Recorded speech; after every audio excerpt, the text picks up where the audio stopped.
My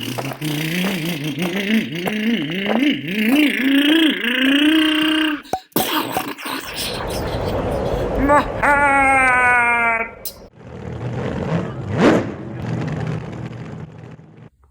This is a 4-tec 2.0, and this is a Tamiya TC01. So if you're considering just let's just say a touring car, just to mess around and have fun, these are just some few little thoughts about the two.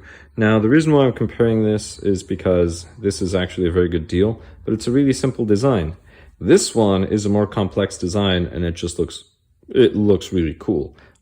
But I'm going to do a few weights, and then I'm going to give you a few of my thoughts on them.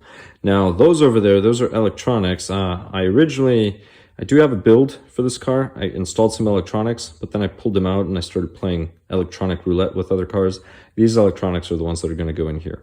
Now, these electronics should be about 300 grams. Let's see, 302 approximately. And the reason why is I'm going to add that number to this one, since this one has electronics. Now, this one has the brushed motor. Brushed motors are heavy. So that's something to keep in mind. So not quite the best comparison unless I remove the electronics. I just don't want to. So this one here is 1440. It's actually a pretty good weight. Now, keep in mind there's no battery. Both of them would use the battery, so I'm just ignoring the battery. But a 600 milliamp hour battery by Ace, why am I saying Ace? Gen's Ace Redline, for example, that battery is going to weigh about 273, 274 grams. But that's 1440 without a battery. Now I'm going to weigh this other car, and I need to add that 300 grams, slightly over.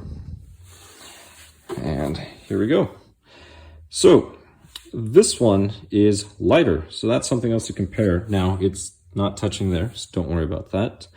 But keep in mind the motor, this motor right over here, is a lot lighter. This motor is probably about 145 grams. The motor inside of that is about 189 grams. So there is quite a bit of a difference, about 40 grams, but not enough to make up for the difference. So this car here without a battery is going to weigh less than 1,400 grams, right? It's going to weigh less, actually it's going to weigh less than 1,300. But let's round it to 1,300. That means this car is going to weigh over 100 grams more. Now, is that a bad thing? Not necessarily. And of course, you know, the guy's not there, so I don't have the head. That's probably another 8 grams. But there's a few things to note about these two cars. Now, this one is very, very cool. It does come with the mounts, so that if one wishes, one can install a foam bumper and just put a regular touring car body. So it does come with posts, so one can use a regular car body with the mounting system. So you can have 2 posts running out of here. The nice thing is you would have that foam bumper. You sort of lose this really cool body, which takes way too long to cut and prep. And if you saw my build video, then you know what I'm referring to. But it's really a cool looking body. So out of the two, which one would I probably get? Well, I guess I got them both, so that's not the best question in my case. But it is going to depend on a few things. Now, get whichever one you want. Now on this body, see how it kind of tapers in there? The best thing is really to just sort of pull out on the sides, and the body will just come off. But this is what we have. Now, like I said, the electronics are not installed, so it depends on what you want to do with them, what the purpose of purchasing the car is. If you want something that looks really cool, this is the way to go. The Formula One style suspension is very, very neat. It's actually quite stiff. This is actually quite tough for it to bottom out, just because of the way it is designed. It does fit regular touring car tires. These tires, the stock tires, are not the best. They're really not that great. But you can get regular touring car tires. Same thing as this one. The tire's not the best, but they're controllable. It drifts and it controls. fitting the electronics in this car it's a royal pain. It really is. This here, fan has to come off, and you have to sort of wedge it in here, and it has to go on the opposite side because this one's too big in order to fit on the opposite side where the instructions manual say. So the servo fits in here, that's easy, but then the motor, you have to remove this whole center thing in order to install the motor. So it is somewhat of a pain. This is one of those cars that you just build once and don't touch it. If you want to play around with the pinions, this one's just going to have a stock pinion. I believe it comes with a 25 tooth 0.06, so mod 06. It's somewhat of a pain. So if this is really a car that you just build and don't touch, you don't really go around modifying, you can't really put some insane crazy speed. Well, I mean, you could go with a very low turn motor, an ESC like this, and then just, you know, timing to boot, and actually be pretty fast. But compared to touring cars, this is no, there's too much weight on the top. That's kind of, well, I guess if you're doing speed runs, straights, it's not going to matter. But the thing is, we're going to be upgrading the shocks eventually, and you need these really long shafts. Parts are not very accessible around here. You're almost better off just buying another kit. So that's something else to keep in mind. Versus most hobby shops around here carry Traxxas. Now, this car over here, this is less expensive. This car is going to run you about $230 brand new with transmitter. That's something else to keep in mind.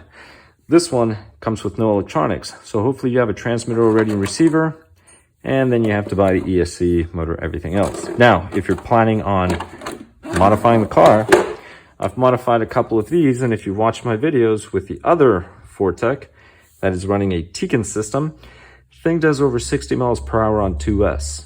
But keep in mind that the system that fits in here will not fit in here, so that's something else.